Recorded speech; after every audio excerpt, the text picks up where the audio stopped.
It's definitely one, right? I mean, I thought last year, Phil Longo had the best game plan against our defense of anyone that we faced, and so sometimes we refer to it, I'll say like, hey, it's the Wisconsin game plan when people do elements of it from things they did last year.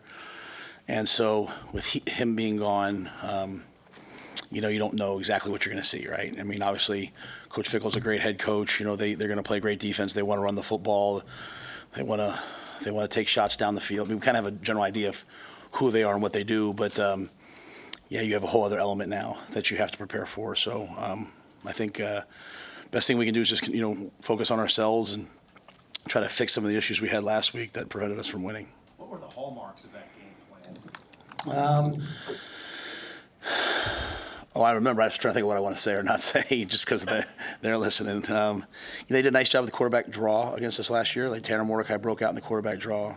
They ran a lot of outside zone. They picked a time. They run some outside zone, kind of in some tempo, and then try to push the ball down the field. Because we don't match man, they would motion Pauling to number 3 and try to have him run option routes against our safety. They would show us one formation and motion to another, because they know Tony signals late, or he has someone else signal for him late. So 4 or 5 things that really pretty creative that people hadn't done that a lot of people have copied since. Do you take note of any of the parallels that exist between Nebraska and Wisconsin over the last 2 seasons? Well, just the fact that we're in the same position, as we were last year, both 5-5, trying to win one more game. They beat us last year in overtime. They won another game, got a chance to go to a bowl game. I know it's a lot of years for them going to a bowl game in a row. I 100% believe in the impact that has on your program and your development over time.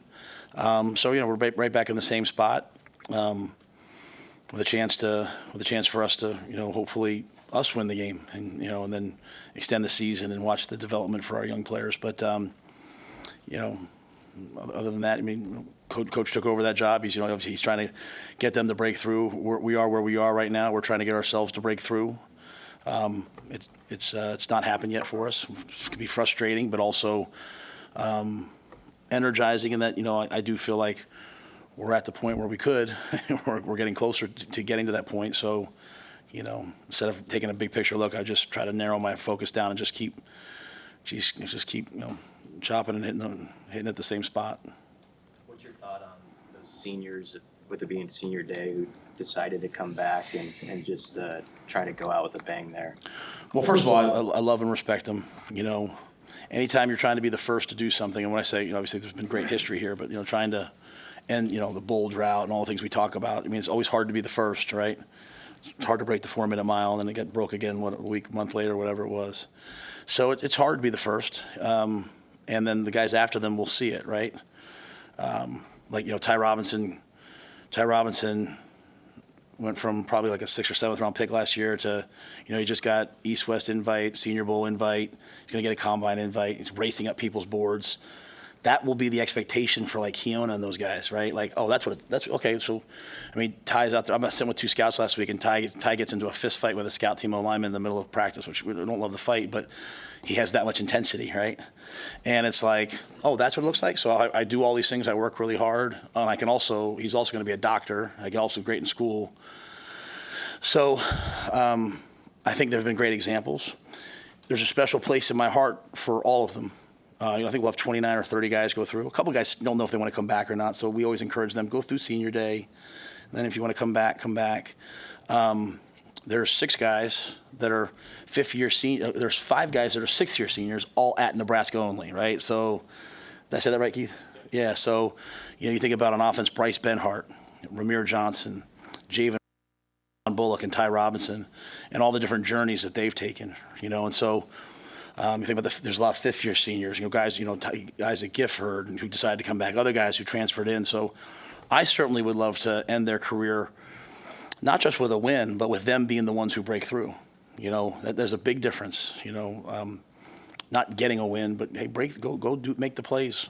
We absolutely could have won the game last week, but the shoulda, woulda, coulda gets you nowhere. You got to go do it. So I want them to be able to walk off the field with their heads held high, knowing that they got it done. And I expect everyone in our program, every coach, every player, to throw everything they have to help our seniors go make that happen. And but I don't want to underestimate the impact of seeing it happen. Like, Jamari and Marquise, before I came here, Jamari Butler and Marquise Buford asked me if they could come back for another year. And the fact that they want to stay in the program to me is, that's great, but I think they see what happened to Ty. They see the acceleration of his career and want to do the same thing. So I couldn't be more grateful to those guys who did come back and what they've shown to the younger players. At one point you mentioned Singleton maybe could try to get another year. Is that a possibility? Or? I think Deshaun, even if he could, would probably go pro. I think he's probably going to get some invites. I think he's racing up people's boards right now. Everyone asked me about him. What happened with Deshaun is obviously he went to junior college and he came here, and then he played 4 games and he played 1 play against Michigan. And so I petitioned the NCAA because obviously everything that happened against Michigan last year seems like there's some cloak of, whatever. He got cracked on a run play. Did they know it was a run play? Is that game going to count in a couple of years? So I thought he shouldn't get penalized for 1 play in a game that's, in my mind, is not even a real game, but the NCAA disagreed. So he did not get that year back. With that being said, I think Deshaun would probably have that year and say, Coach, thanks a lot. I'm going to take my talents to the next level because I think he's doing a really good job. But I wanted him to do that. Academically, he could use the year to finish his degree. So I thought he deserved that, but the NCAA disagreed. What did you think about the way you ran the ball last week? Yeah, I thought it was the offensive line's best game of the year. I thought they blocked really, really, really well. I thought we had some nice runs. I also thought we left a ton of yards out there. We had a couple times we got the ball to the safety and got tackled. A couple times we kind of missed the hole. So I thought the guys played hard, but I thought we left a lot out there, and we could have run the ball for a lot more yards than what we got. The 20-yard gain could have been 80. Just a block here. So there's definitely was some improvement, but there needs to be more. Coach, the snaps swung in Emmett Johnson's favor pretty markedly. Is that a matchup thing, or what's the reason for that? Well, Ramir was out. Ramir Johnson was out, and then Dante was hurt during the week, so he didn't practice. He got stepped on on a rep on Tuesday, and so then on Wednesday he didn't play as much, and then. So I don't think it was anything necessarily other than just kind of that. And then so we're kind of going back and forth between those two guys. And Gabe, I think, got a player here. And then the 2-minute, was Emmett. So it just was probably more of the depth chart than anything else. I think had Ramir been healthy, he'd have had a significant role in that game. When we look at the season, week 1 and week 2, you usually make big improvements. Do you think the same thing, the same philosophy for offense? Like you had your week 1 basically against USC, your expectation is that you're going to take a jump this week offensively? I just think we'll get better and better and better. As I pointed out to the guys, there's no new plays, right? Like the touchdown to Emmett was drive pout, which was the first down we threw against Colorado last year that, Borkacher caught the backside dig. It's the same play. We threw the check down to Emmett. It's just, I think Dana's done a really good job of coming in and kind of saying, hey, here's things we're going to do, and we're going to practice them this way. But we left a lot out there offensively. There weren't a lot of big plays, and there could have been some more big plays. There was field goals in the red zone, not touchdowns. We had some opportunities for guys, some guys to score in the red zone. We just didn't make it happen. So I'm encouraged by how cleaner it looked, but I also expect more. We're gonna have to score more points to win games. Reviews the game with how many coaches is he reviewing it with at this point? Sorry. When Dylan reviews the game on Sunday, how many coaches is he reviewing it with? Yeah, I'm not involved with that. I have him. He's watching it with Glenn and Dana. Yeah, they're doing their thing. So. How was the in-game communication? Was Dana on the headset with Dylan when he's on the field? And just doing that for the first time in the middle of the season, how did that go? I think it was, it would be like, just to put it in context what Dana did, it would be like you guys, having to write this on a deadline and having to write it in Italian with a translator next to you. It'd be hard, right? This is all new language. We're in 2 minutes, and I thought Glenn and Garrett did a great job of helping. I thought Dana prepared at a really high level. I think that will only get better and better and better. And again, that I left that game, as I said, feeling encouraged about, hey, the offense is at some point here going to really take off with kind of the direction we're headed. On the other side of some of those missed opportunities you mentioned offensively, how did the defensive guys respond to seeing on film some of the things that were left out there on that side with plays where they had their hands on footballs and routes that they tried to jump where they didn't make plays. What did you come away with? Yeah, they were all three three touchdowns. The first play where it's cover three and guy scrams around, the guy gets behind Tommy. The touchdown over top of Malcolm's head. It's cover two with a safety that chases a route. That's a veteran secondary that didn't play very well in those key moments, and I think they'd be the first to tell you that they're really upset with themselves. The deep touchdown, to number 2, that should never be a touchdown. I mean, those are all simple day one routes.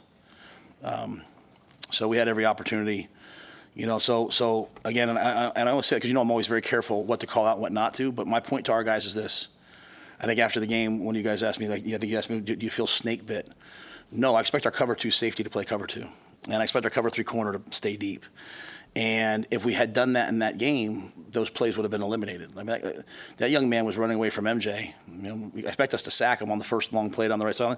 I'm not so sure he wasn't even just trying to throw the ball away, and he just kind of got caught. So we're not snake bit. We're not unlucky. There's no curse. You got to play the defense called. If it's cover 3, play cover 3. You don't guess and play cover 4. So that's there weren't a lot of times.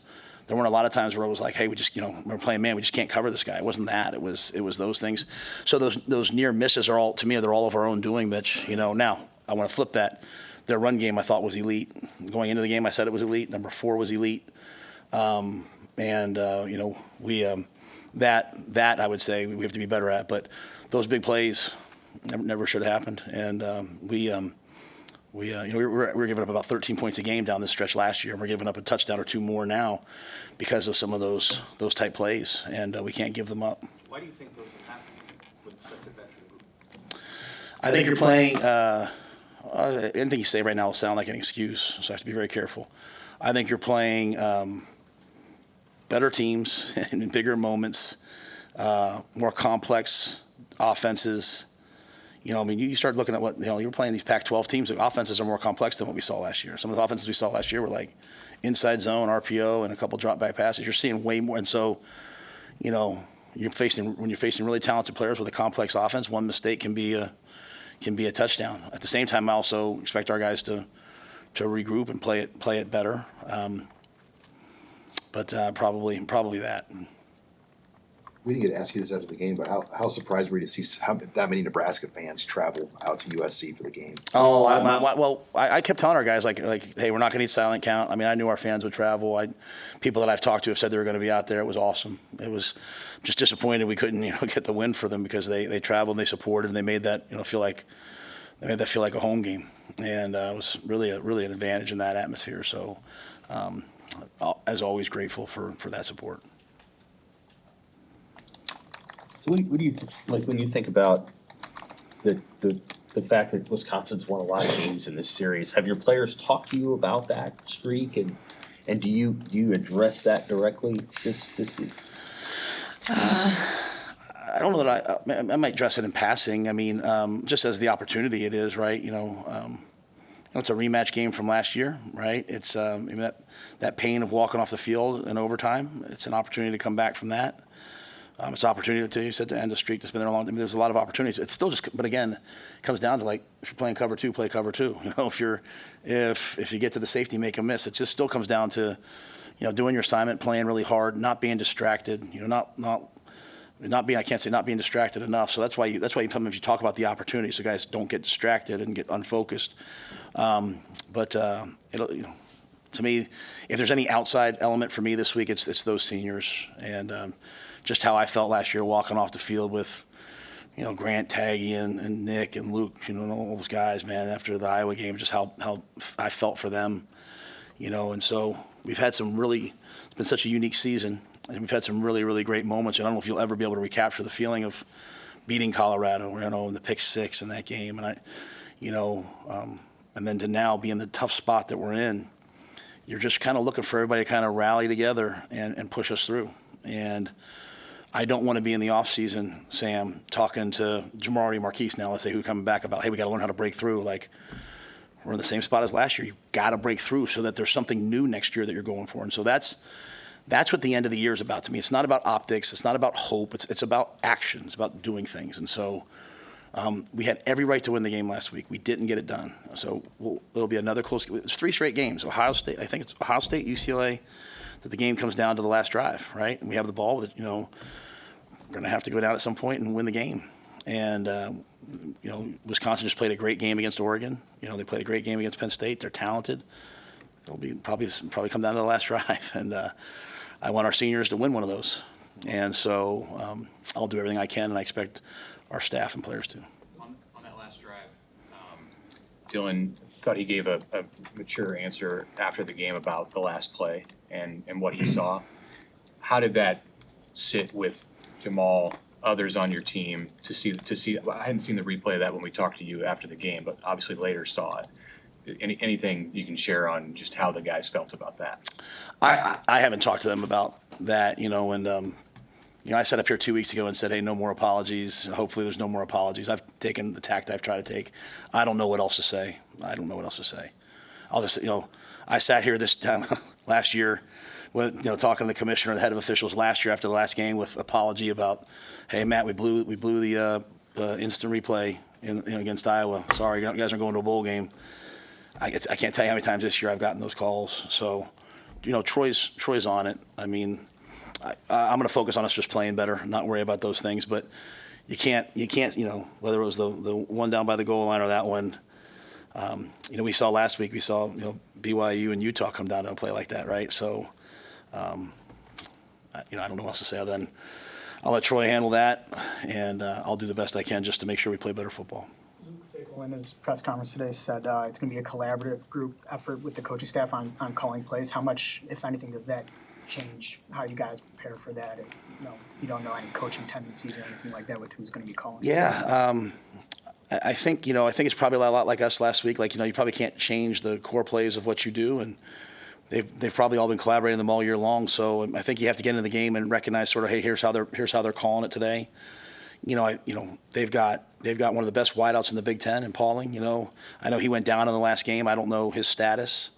Locke's done a really nice job for them. They've got big, powerful backs and a great O-line. And so at the end of the day, for us, when we stop the run on defense, we play pretty well.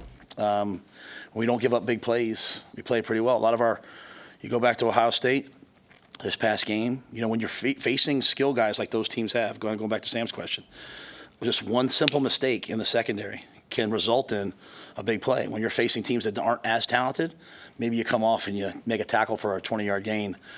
Wisconsin's got skill. They've got guys on the outside who can run. So we'll have to eliminate the big plays, try to stop the run, try to contain the quarterback, and just kind of get into the game and see how they're playing. We were a little bit more this past game offensively, a little bit more probably getting the ball out of our hand a little quicker. So that was our change. We'll see what their change is. You said that the line obviously protected well. Only 2 passes of more than 10 yards. I think one more than 20. What's going on in the downfield passing game that just didn't hit? I mean, I don't know that we took a ton of those shots. I mean, we threw a couple. We threw the go ball the first play of the game. I was arguing for a defensive hold on that play, right? I think early on you don't get it. You're kind of like, all right, well, it is what it is. I mean, they played a lot of man against us, and I thought we were efficient. I thought we recognized that we were going to get the ball out of our hand, get through progressions, but there was not a ton of explosive plays. Push the ball down the field type plays until we got into the 2-minute. We'll have to continue to work just as a group on getting off press and defeating man. Sometimes you talk to players, you talk to their parents, you talk to whomever, they're talking about who you're featuring. There's not really a lot of featuring of people. It's like it's in man who wins. And so the one thing about Dana's offense is he's going to throw the ball to the guy who's open. So we called some down the field. We just necessarily didn't win down the field at the level you'd like to. But I don't think any of that is representative of the offensive line. I thought the offensive line protected and won their one-on-ones, except for, we had one right before the half where we snapped it. It was supposed to be on 2, and the center snapped it on 1, so we gave up a sack on 3rd and 4. I would be remiss if I didn't say I thought Janier and Bonner played one heck of a game. I mean, I thought he was really, really. I mean, when you have a wideout that you can throw the ball to on 3rd and 10 and go get a first down on a screen, and then come in and crack the defensive end and run the ball. He's a special player. And, when Dana comes in with a fresh set of eyes, sometimes as a player you're like, oh, they're not giving me a chance, or they don't see what I can do. When you have a new coach come in and he recognizes what you can do, it's pretty cool. So for all the young players today, I was able to point out, like, Janier and Bonner never complains. He played fullback last year. He runs down on kickoff. He plays on punt. He plays on punt return. Plays on kick return. So he's the type of player that we're just going to continue to try to find and build around. Tough, competitive, strong, physical, can make plays. I know that's not really what you asked, but I'd be remiss if I didn't say that. But I think Dana had a good plan in terms of, hey, getting the ball in some of those guys' hands a couple times and seeing what they can do. But yeah, I think we called some down the field shots and just didn't quite win on them and at the level we'd like to. What is senior day like in the era of the transfer portal? Because you just talked about those guys that have been here 6 years. You also got guys that have been here 6 months. Yeah. Yeah, I mean, I think the way I've always looked at it is once you've played for me for life, right? Like I have guys that call and text me to this day that I had to throw off a team. Hey, you're not allowed to be here anymore. Still doesn't mean I don't love you. I mean, I talked to Marcus Washington last week. I coached him for 6 months, right, a year. So it's a little different, but. At the end of the day, they all made the decision to come here. They wanted to be here. I do think there's something special for the guys who were there for 4 years, for 5 years, for 6 years. I mean, there's no doubt, right? Like this for the last however many years, this has been a tough time for Nebraska football. And I'm here I'm going on my 2nd year, and I certainly feel the weight of it. I certainly feel like as you're trying to break through how hard and difficult it is, right? And I'm 49 years old, and I've done this twice before, so like I'm encouraged by those things. To think of the guts and the courage of Giff, of Ty, Nash, and all those guys, like I don't want to forget anybody, but you get the point. You think of the courage of Javen, just when they could have just left and gone somewhere else. Hey, I want to just go experience this, or they could have left and gone to the NFL. But for them just to keep coming back, I hope that's why I want to win so badly for them. I hope history looks back on them. I mean. In the Bible, they talk about those who stand in the gap, and I won't get religious on everybody, but like they've stood in the gap here, and they've taken some shots for it too, and they're still here, they're still standing, and so that's why I say what I say like this, so that our young players hear it, because we'll break through, and we'll win at a high level, and a lot of guys will come in here and they'll be a little bit more entitled. They'll be more concerned about what number they wear. They'll be more concerned about their NIL deal, what car they're driving. That wasn't Giff. That wasn't Nash. That wasn't Ty. Think about Nash, man. Goes out and wrestles, comes back out and plays football. He's got a bum knee right now. He's out there competing. Like I just absolutely love and respect these guys. And the success we will have will be built off their backs and the backs of the guys before and the backs of the guys before. So that's why this week's a really, really important week for me. Those situations that you have when Jamari and Marquise come and say they want to come back, or they ask you if you can come back. Of course you want them, but how is that different this year going into the 2025 season than it ever has been for you as a coach because of the incoming roster limits? Yeah, the roster limits are a real factor. I mean, it's just I can't imagine what's going to happen in the next 6 months. And if you're like a coach who's really cares about people, you're going to have to tell guys at the end of the season, like, hey, there's no spot for you here next year. So the guys can go and find somewhere else to go. And like, you have some players probably who are like, I'm not touching the ball enough, or I'm unhappy. And they're like, I'm going to go in the portal. And you think about the effect that's about to happen. The portal's already flooded. So we have 150, and we need to go to 105. That's 45 guys. Now I know some seniors, but we'll add some guys. Just think about 20 to 30 guys from every school having to go into the portal, and the effect it's going to have on FCS, and then on Division II, and then on NAIA and Division III. It's going to be, so to your point, when Marquise and Jamari say, hey, we want to come back, that's 2 more people now that can't be here next year. And so it's going to be really not just unique. I sometimes say unique. It's going to be a challenge. It's going to be a challenge. And then, so what do? Do you not tell kids until next fall? Oh, you're not a spot in the 105. The portal. I can't imagine what it's going to look like this year. It's going it's going to be overrun, and it's going to be overrun with lots of really good kids. And so lots of really good kids we have some kids on our team that all they want to do is just go out and just be a Husker and practice and help the team. And, I've talked a lot about the guys who've, they've done all these different things here. There's a lot of guys that are going to walk on senior day that, man, like some of them are going to change the world, So is Grant Buda walking? Yes. 3.9 student. Made his way into camp because of the work he did this summer, made the elite list every week. He's going to be a doctor, wants to be an NFL orthopedic surgeon. In the future, that kid won't be able to be here, or I'll have to tell that kid, hey, you can't be here anymore. That's, for a guy that's wired like me, that's absolutely heartbreaking. It is what it is. We deal with it, but yeah, and it's impending. The reason why I sound like this, Mitch, is it's impending. It's not, next fall the roster limit's 105. Troy's asked all of us to be honest with everybody so that they can find a place. But you're going to have some really good kids that, man, they're not going to have a place, and it's going to be really, really, really hard. What does that mean for guys like John Bullock, for example, who they carve out their role later in their career, but you don't know what they are when they're a freshman and they get that opportunity? That's exactly right. I don't know what that means for them anymore. I don't know what it means. I really don't know. I mean, when Ted Carter and Trev Alberts offered me this job, they said to me, we want you to build a program that's built on player development. They said that was the ethos of Nebraska. Tom Osborne, getting players here, a walk-on from Western Nebraska, a scholarship player from somewhere, get them here, develop them, teach them, train them, Then, college football, now you see some teams that are winning with a lot of transfer portal guys. So now the pressure goes on you to I better get some portal guys if I want to win and keep my job. I mean, but it's not really the ethos of what I want to do and who we are. And then there's those stories. Like Hassan Reddick is one of the highest paid players in the National Football League. He was a walk-on for us at Temple. And he was a 7th-round pick probably going into his senior year and ended up a 1st-round pick, kind of did what Ty did. So, we'll have to pick and choose our spots. We'll have to pick and choose our places. But it's really going to be hard. It might really benefit some FCS and Division II schools. There's going to be some great players coming out, but I don't know what's going to happen with the John Bullocks moving forward. I don't know what's going to happen with some of the guys who develop later in their career.